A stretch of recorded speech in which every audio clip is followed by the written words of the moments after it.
باللہ من الشیطان الرجیم بسم اللہ الرحمن الرحیم۔ یہ جو پارہ پڑھا گیا ہے رات کا مختصر خلاصہ بیان ہوگا۔ وَلَقَدْ فَتَنَا سُلَيْمَانَ أَلْقِينَا عَلَى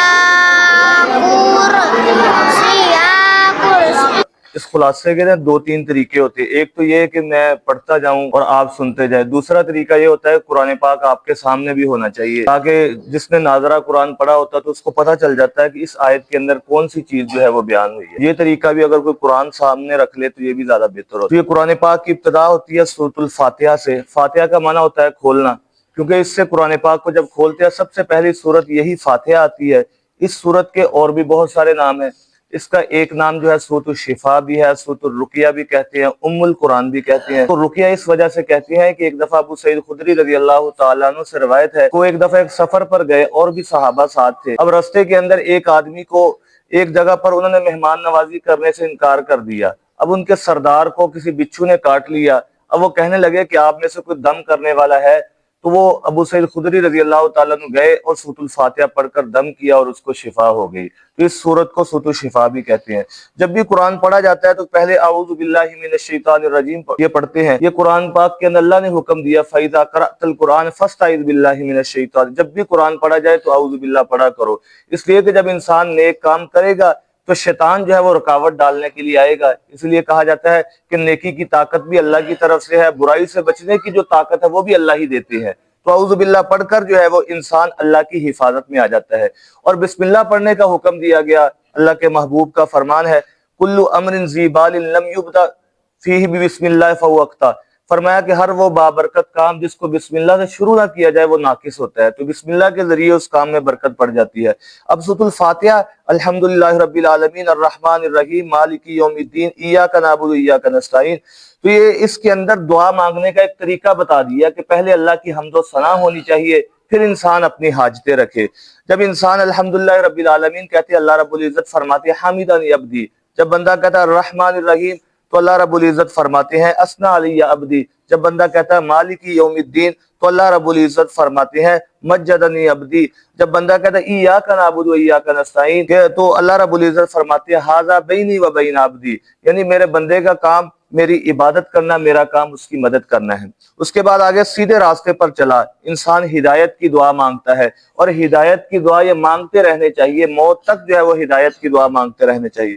اور آگے فرمایا کہ ہدایت کن لوگوں کے راستے پر جن پر تو نے انعام کیا ہے، نہ کہ مغضوب پر اور نہ ہی ضالین پر۔ تو سورۃ الفاتحہ کو ام القرآن کہا جاتا ہے۔ جو پورے قرآن کے اندر جو چیزیں بیان ہوتی ہیں ان میں سے ایک توحید ہے۔ پہلی 3 آیتوں میں توحید کا ذکر آ گیا، اس کے بعد رسالت ہے تو وہ انعامت علیہم کے اندر رسالت کا تذکرہ آ گیا، اور اس کے اندر قیامت کا ذکر ہے۔ مالک یوم الدین کے اندر قیامت کے مالک اللہ رب العزت کی ذات ہے، اور ماننے والے ان کا ذکر ہے، ماننے والے جو ہے نیک لوگ ان کا تذکرہ۔ اس کے بعد نہ ماننے والے، اس سے یہود و نصارہ۔ اس کے بعد آگے والی سورت جو ہے وہ سورۃ البقرہ، اس کے اندر گائے کا تذکرہ ہے، اس وجہ سے اس سورت کا نام ہی بقرہ رکھ دیا۔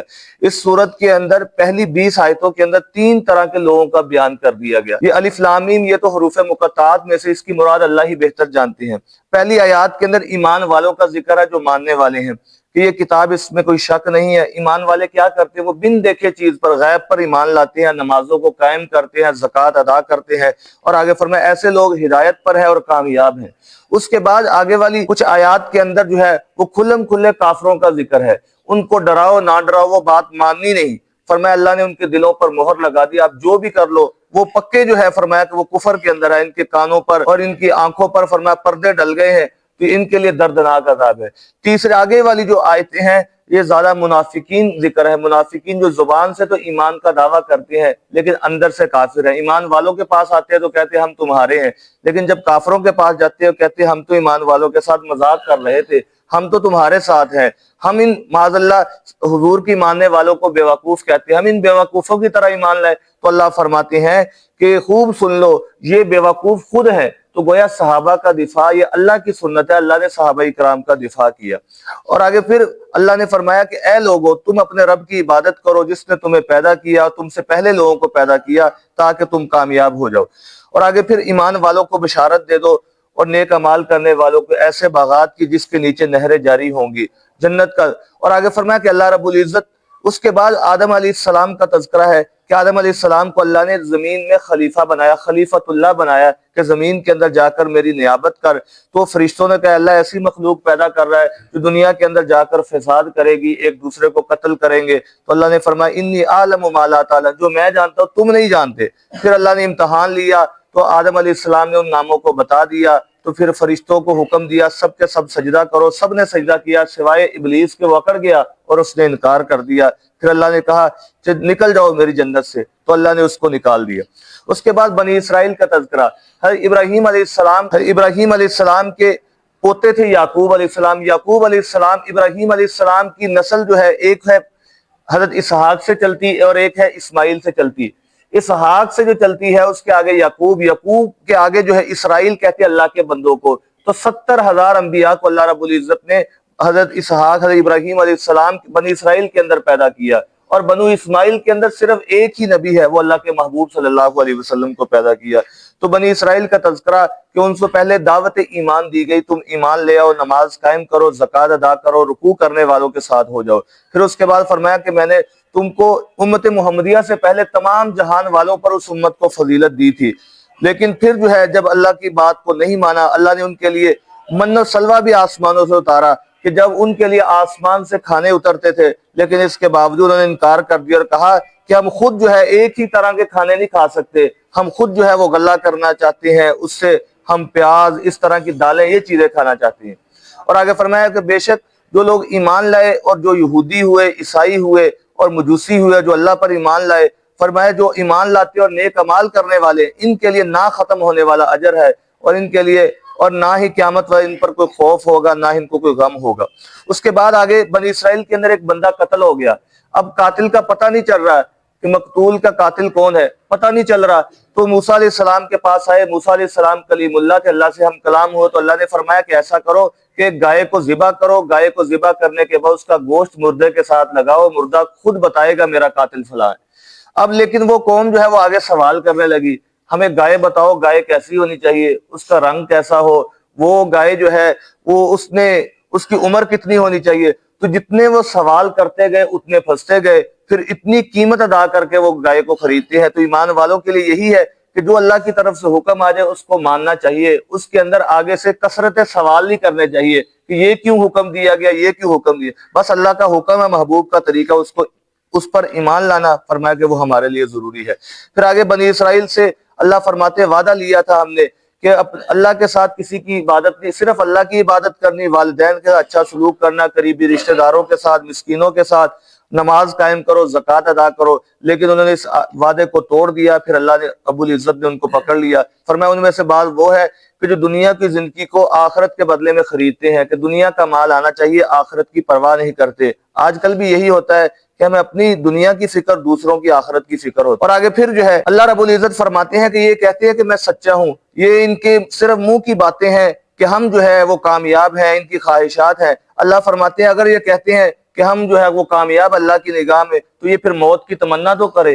فرمایا کبھی بھی یہ یہودی فرمایا کہ وہ موت کی تمنا نہیں کریں گے۔ اور آگے فرمایا کہ اگر آپ ان میں سے ہر ایک کو موت اپنی زندگی پر حریص پائیں گے کہ ہماری زندگی، یہ تو کوشش کرتے ہیں کہ ہر ایک کی 1000 سال عمر ہو، اللہ فرماتے 1000 سال بھی مل جائے پھر بھی اللہ کے عذاب سے تو بچنا نہیں ہے، عذاب تو پھر بھی ان کو مل کر رہے گا۔ پھر آگے یہودی جو ہے بعض کہنے لگے کہ ہم جبرائیل کو نہیں مانتے، یہ جبرائیل تو ہمارا دشمن ہے، یہ ایسے احکام لے کر آتا ہے کہ جن پر عمل کرنا مشکل ہے، جبرائیل کے علاوہ میکائیل یا کوئی اور فرشتہ آتا تو پھر ہم بات مان لیتے۔ اللہ فرماتے ہیں جبرائیل اپنی مرضی سے نہیں آتا، بلکہ وہ تو اللہ کی اجازت سے آتا ہے، اللہ کے حکم سے آتا ہے، لہذا جو جبرائیل کا دشمن وہ اللہ اور اس کے رسول کا بھی دشمن ہے۔ پھر اس کے بعد جو ہے 2 فرشتوں کو بھیجا، ایک بابل شہر کے اندر، یہ بغداد کا علاقہ ہے، اس کے اندر، تاکہ لوگوں کو بتائے کہ جادو کیا چیز ہے اور معجزہ کیا چیز ہے۔ تو لوگ جو ہے بجائے کہ جادو سے بچنا چاہیے، اس لیے کہ جو جادو کے اندر پڑ جاتا ہے اس کا ایمان چلا جاتا ہے اور وہ کفر کے اندر داخل ہو جاتا ہے، تو جادو ٹونے ان چیزوں سے بچنا چاہیے۔ آگے یا ایھا الذین آمنوا لا تقولوا رائینا، حضور کے پاس صحابہ آتے تو صحابہ جب بھی اللہ کے نبی کوئی بات ارشاد فرماتے، کوئی بعد میں آتا تو وہ کہتے یا رسول اللہ رائینا، اور ایک دفعہ یہ بات دہرا دیجیے، ہماری رعایت کیجیے۔ تو بعض یہودی منافق بھی آتے، جب اللہ کے وہ کہتے رائینا لیم بالسنتہم، یعنی اپنی زبان کو جان بوجھ کر توڑ مڑوڑ کر یا رائینا کہتے، اس کا معنی ہوتا ہے چرواہا۔ تو اللہ کے محبوب تو محسوس کر لیتے، لیکن حضور جو ہے وہ رحمت للعالمین تھے، خاموش رہتے۔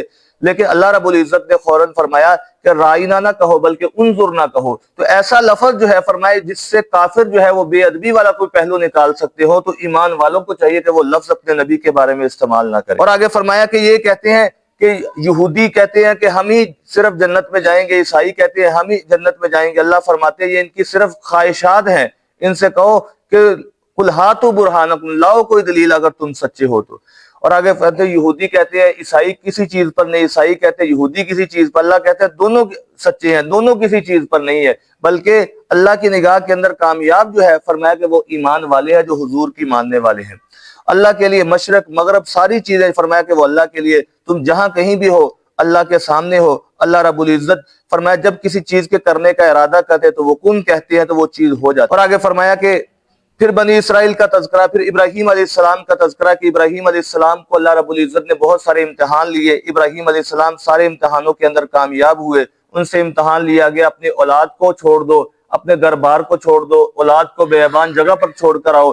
پھر کہا گیا کہ اپنی بیٹے کے گلے پر چھری چلا دو، پھر آگ کے اندر چلے جاؤ۔ تو ابراہیم علیہ السلام سارے امتحانوں کے اندر کامیاب ہوتے ہیں۔ پھر ابراہیم علیہ السلام اللہ سے مانگتے ہیں اے اللہ اس شہر کو امن والا بنا، اس شہر کو امن والا بنا اور اس کے رہنے والے کو رزق عطا کر دے، اور ایمان والے جو آخرت پر ایمان لانے والے ان دونوں کو۔ اب ابراہیم علیہ السلام نے اپنی طرف سے یہ کہا کہ رزق جو ہے، امن جو ہے وہ ان لوگوں کو ملنا چاہیے جو ایمان لا، نیک اعمال کرنے والے اور آخرت پر ایمان لانے والے۔ لیکن اللہ نے فرمایا کہ نہیں، یہ دنیا کے اندر رزق اور اسی طرح دنیا کے اندر امن جو ہے فرمایا ان کو بھی ملے گا جو کافر ہیں، لیکن پھر دنیا کے اندر تو ملے گا لیکن آخرت کے اندر ان کو پکڑ کر میں جہنم کے اندر لے آؤں گا، جہنم کے اندر، اور وہ بہت برا جو ہے وہ ٹھکانہ ہے، بری رہنے کی جگہ ہے۔ تو دنیا کے اندر دولت کا مل جانا، دنیا کے اندر مال کا مل جانا، امن کا مل جانا، یہ کامیاب ہونے کی دلیل نہیں، یہ ایمان والوں کو بھی ہے، یہ کافروں کو بھی ہے، لیکن آخرت کے اندر امن جو ہے وہ صرف ایمان والوں کو ملے گا۔ پھر ابراہیم علیہ السلام اور بیٹا اسماعیل دونوں بیت اللہ کی تعمیر کر رہے ہیں اور اللہ سے دعا مانگ رہے ہیں اے اللہ اس شہر کے ایک نبی عطا کر دے۔ تو اللہ رب العزت نے ان دونوں کی دعا کو قبول کیا۔ ابراہیم علیہ السلام کی اولاد میں تو 70,000 انبیاء کرام آئے، لیکن اسماعیل کی اولاد میں صرف ایک ہی نبی آیا۔ تو جو دونوں نے مل کر دعا کی تھی اللہ نے اس دعا کو قبول کیا۔ اس لیے کہا گیا کہ آقا کریم ہم امت محمدیہ ہے لیکن ملت ابراہیمی پر ہے، اور اللہ کے محبوب نے یہی فرمایا تھا کہ تم ملت ابراہیمی پر۔ پھر آگے جو ہے فرمایا کہ تلک امت قد خلت لہا، یعقوب علیہ السلام کا تذکرہ ہے کہ جب انہوں نے موت کے وقت اپنے بیٹوں سے کہا کہ تم میرے بعد کن کی عبادت کرو گے، تو انہوں نے کہا کہ آپ کے اور آپ کے آباء و اجداد کے ابراہیم، اسماعیل، اسحاق، ان سب کے معبود وہ ایک ہی معبود ہے اور ہم اسی کے فرما بردار ہیں۔ فرمایا کہ یہ امت تھی جو انہوں نے کیا وہ پالیں گے، اور جو تم سے نہیں پوچھا جائے گا جو کچھ وہ کرتے ہیں۔ آج کل یہی ہے کہ فلاں نے یہ کر دیا، فلاں نے یہ کر دیا۔ اللہ فرماتے ہیں نہیں، تم سے وہی پوچھا جائے گا جو تم کرتے ہو، جو انہوں نے کیا وہ خود وہ کریں گے۔ تو بہت ساری چیزیں ایسی ہیں جو تاریخ کے اندر گزری ہے، تو لوگ ان باتوں کے اندر لگ کر ایک دوسرے کے دشمن ہو جاتے ہیں اور ایک دوسرے کو طرح طرح کے القاب دیتے ہیں، تم فلاں کے ماننے والے۔ تو اللہ فرماتے ہیں جو تم کرو گے تم سے وہی چیزیں پوچھی جائیں گی۔ پھر آگے جو ہے آخری آیتوں کے اندر صحابہ کرام کو ایمان کا معیار بنا دیا۔ فَإِنْ آمَنُوا بِمِثْلِ مَا آمَنْتُمْ بِهِ فَقَدِ اهْتَدُوا، اگر یہ ایمان لے آئیں جس طرح صحابہ ایمان لے تو ہدایت پا جائیں گے۔ فرمایا کہ اگر یہ منہ موڑیں گے، اگر یہ منہ موڑیں گے تو فرمایا پھر اللہ کافی ہے اور اللہ سننے والا بھی ہے، جاننے والا بھی ہے۔ دعا ہے کہ اللہ رب العزت ہم سب کو قرآن پاک سمجھ کر